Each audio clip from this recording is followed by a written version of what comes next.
And we're back for episode 4 of the Cash Flow Corner. Yeah, episode 4. I know that's got you excited over there, Aaron.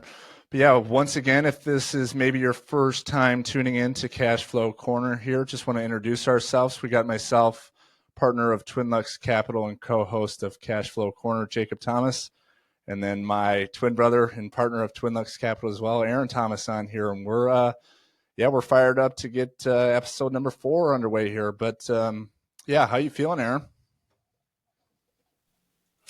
Yeah, feeling great. It's crazy that it's already episode 4, but excited to get some more content out to listeners.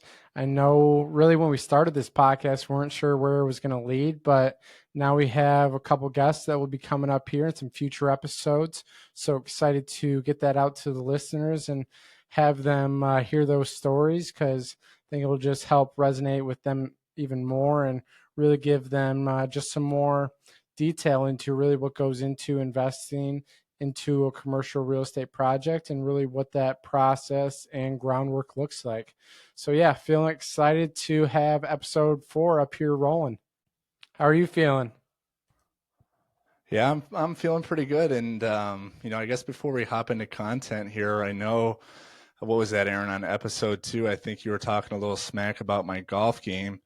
But happy to announce that this past week, I finally got the best of Aaron and kind of overcame probably like a year, maybe even 2 years. That sounds dangerous to even say that, of some bad golf. But I finally clipped Aaron off last week, and we're out here in Scottsdale. It's starting to heat up out here. Obviously in the summertime. So got the Michigan polo on today. I'm hoping for a quick summer out here in Scottsdale so that we can get the football season. But yeah, I'm feeling good. Yeah, it took the best round of your life to finally beat me in these last 2 years. So I guess I'll kind of give that one to you. But how you feeling about this podcast? Yeah, in terms of the podcast, like you said, I can't believe we're already on episode 4. That seems crazy to even say. But like you mentioned about having some guests on, I know we've been having some conversations with, different individuals that are in the commercial multifamily investing space. So can't wait to have some different voices on to, kind of help out, with the listeners, whether, maybe some people that are kind of half in, half out, a little bit on that fence line. If we can bring some other people on to share their insight and what they've learned throughout, investing in the world of real estate. And if that helps, get some other people over the fence and, into the end zone, then that's what we're looking to do. But yeah, outside that too, and a good point I want to mention is, now that we're on episode 4, if this is something where, maybe you've listened to all our episodes so far and maybe you've, read some of our articles, maybe you've done some of your own research, and maybe you're not one of those people that are on the fence or on the sideline and you're ready to get in and you want to, jump in. The best advice I would personally have right now for you is to go on our website at twinluxcapital.com, where you can drop your information, your contact information in there. That way we can, start to reach out to you and have those conversations of, what to expect and what that looks like. And, that would, I feel like, be beneficial in terms of getting those conversations going. But outside that, Aaron, I'm feeling good. Yeah, I completely agree. I know we've had a good amount of people reach out to us via email or text and love answering all their questions. We love that. But yeah, if definitely those listeners or anyone really out there who's interested in maybe taking a deeper dive and really feeling a little bit more serious of wanting to get into the world of commercial real estate investing, just like Jacob said, reach out to us through our website. And then also on our website, we have a lot of great resources and information out there. That's really a great place to check out. So I definitely recommend that. But I feel like that kind of goes hand in hand with what we're going to be talking about today, of really understanding what we do in the back half from a day-to-day base at Twin Lux Capital, and just the way that we go through identifying opportunities, really our due diligence process, and what we look for whenever we are looking at deals and what we're looking at whenever we're talking to other investors and sponsors that are really either in our similar market or are looking at partnering up with us in a different market. But yeah, I think it's definitely a great place to kind of hit the ground running. Yeah, I agree. And that's a good transition. And, for today's content or what we want to touch on in today's episode, the main point here is, like Aaron said, we're going to take a more in-depth view of, or I guess I could say like kind of a behind the scenes look of what Aaron and I are seeing day to day in terms of some different investment opportunities that are coming across our desk, or other opportunities that we're just seeking on our own, that we're constantly trying to source deals, try to find that next play that we want to jump into. But yeah, so I'll kick it back to you, Aaron, to lead the conversation here. To the listeners, where does the groundwork start for us? Where do we kind of begin in terms of, looking at different opportunities? Where does that whole process really start? Yeah, so we're looking at new opportunities almost every day, either as a limited partner in other deals or either partnering with sponsors on deals that we may bring a fund to, and then really doing our due diligence and research into their deals as well. But I think it all really starts by just constant communication with either brokers, other investors, the sponsors that I mentioned, just to get a better understanding of maybe if they're in a different market, if they're in their market, kind of what they're seeing out there, what they're thinking is going to happen, what kind of pros and cons they've been seeing really happen throughout the market, and then really try to just accumulate all that information and then put it into really our own research and due diligence of then taking a deeper dive. And then I feel like once you have a better understanding of everyone that you've talked to and really understand the market as a whole, you then like to do either your market analysis on a specific location that you're looking into investing, or if it's a different location that isn't nearby, you're trying to do as much research and due diligence as you can before you make an investment, just to have the full knowledge and full understanding before diving into a project. But really, I would say starting with just the market analysis from a larger perspective, and then just kind of take a deeper dive down each time to really understand the market and the sub-market, I think is a key place to start. Yeah, I'm glad you mentioned that. And, based on what you were talking about and where I feel like I can put my 2 cents in here, Aaron, is really, I have kind of found, the most valuable information, or, the key part of where you're going to get a lot of information is really from a lot of these different networking conferences that we've been going to, or these different meetups that we've been, whether that's with commercial brokers, different general partners. Just being in a room with those like-minded people is so valuable to, get that information, whether that's people that are doing deals in Dallas, Texas, Nashville, Tennessee, Denver, Colorado, whatever that looks like. You're really starting to get a good grasp of the overall market, and you're going to have a pulse of what's going on in the overall market as a whole. But as you were alluding to and mentioning, and kind of teeing up for me, is where we go from there is we start to dive into our market analysis.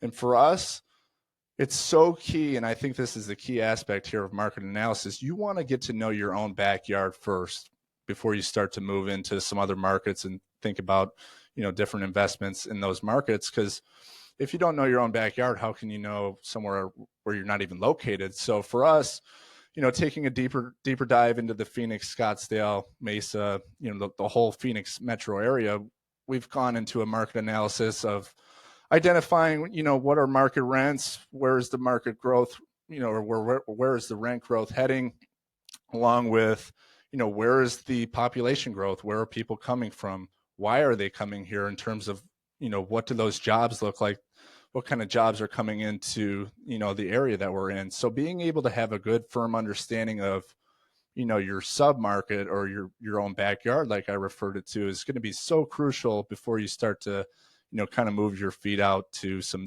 different areas.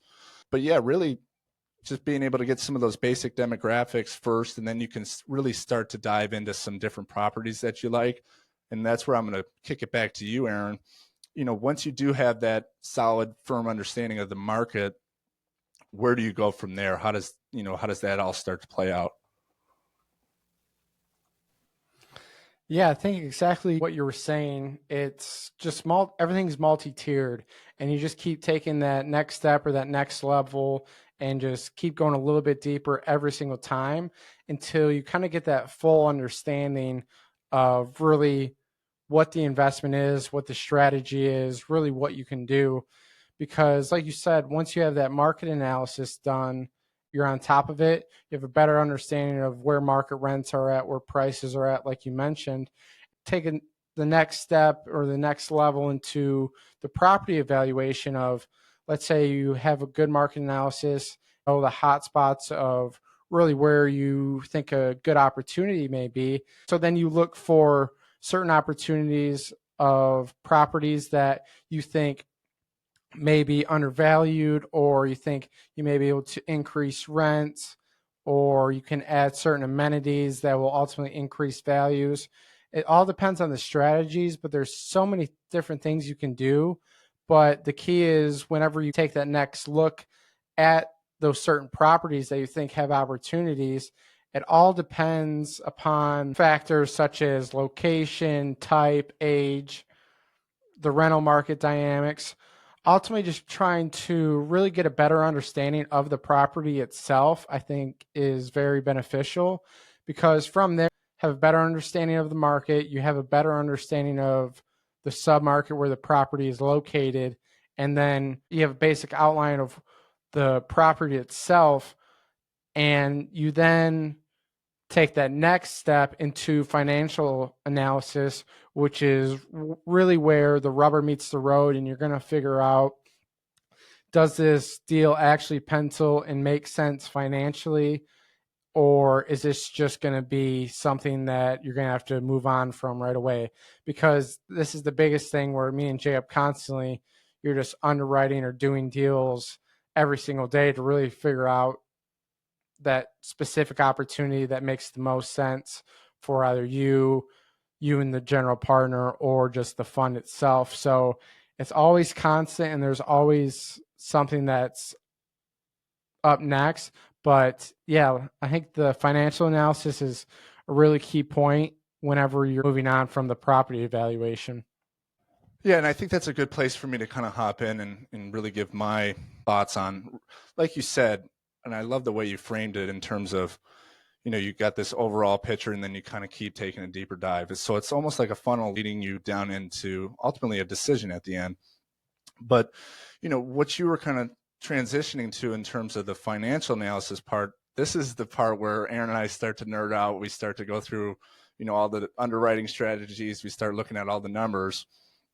And really from here, you're going to, let's say you like a property, you're driving around, you check it out, and then you go online and you see that it's available for sale. Then from there, you're going to, get in contact with either a broker, maybe the owner, or maybe the information's already out there, which hopefully it is. But you're going to take the trailing 12 or the trailing 24, however far back they, whatever they have, and then you're going to have the income, the expense reports. And then from there, you're going to break it down to really ultimately determine a couple different factors of, hey, does this property cash flow? What's the NOI? What are the cap rates? What's the IRR? And I feel like, Aaron, correct me if I'm wrong, but this is almost an episode or a podcast that we could fully dive into of, what are we looking for from an underwriting strategy? What are the numbers that we're looking for? But at the end of the day, when we go through this process, we're going to know pretty quickly based on the information that's given us, does this deal pencil or not? And if it doesn't, if it doesn't cash flow, if the return isn't what we're looking for, if it doesn't meet our criteria, then we'll just pass and we'll move on to the next property. And I think that's, in summary, I feel like that's the best way I can kind of lay it out, because I would love to go into more in-depth details of the numbers and how we get to, the calculations that we get. But for the sake of time and for the sake of maybe a headache for some of you guys, I'll throw it back to Aaron. And, if you have any thoughts about, our underwriting strategies, the financials on a property, how do we source deals? Feel free to kind of take the conversation wherever you want now. I mean, I think a great little tidbit that you just kind of gave is you want to alleviate that headache to our listeners. And really, that's what we're trying to do for our investors is alleviate that headache. Is because whenever our investors come to us and join our fund, they're putting confidence and trust in us that we are underwriting deals, doing our due diligence every single day. So whenever we do find a deal that is a great opportunity, then we can then join up and put them in that deal together instead of an investor just out on their own looking at certain sponsored deals, and then kind of doing the whole thing that we've kind of been talking about of doing the market analysis, doing the property evaluation, doing the financial analysis. Really, that's what we aim for at Twin Lux Capital, is just to alleviate all of that headache for our investors, just so we can underwrite hundreds of deals, so then we can find the one that we want to bring to our investors and say this is the best possible deal that's out there and it's the greatest opportunity with the highest upside. So then we can then put them in that deal for them just to really sit back and receive the benefits, because that's our main focus. And it all comes down to deal sourcing. It's us talking to brokers, lenders, other investors, sponsors, just anyone we can that can get their hands on a deal that's going to be profitable and it's going to be a great opportunity. And I really think that it's a huge point to note that it is, if you're just kind of doing it one off or you're not doing it consistently, it is a headache and it's a lot of time and energy. And that's what we try to alleviate for our investors. So I think whenever you mentioned that, it just kind of stood out to me.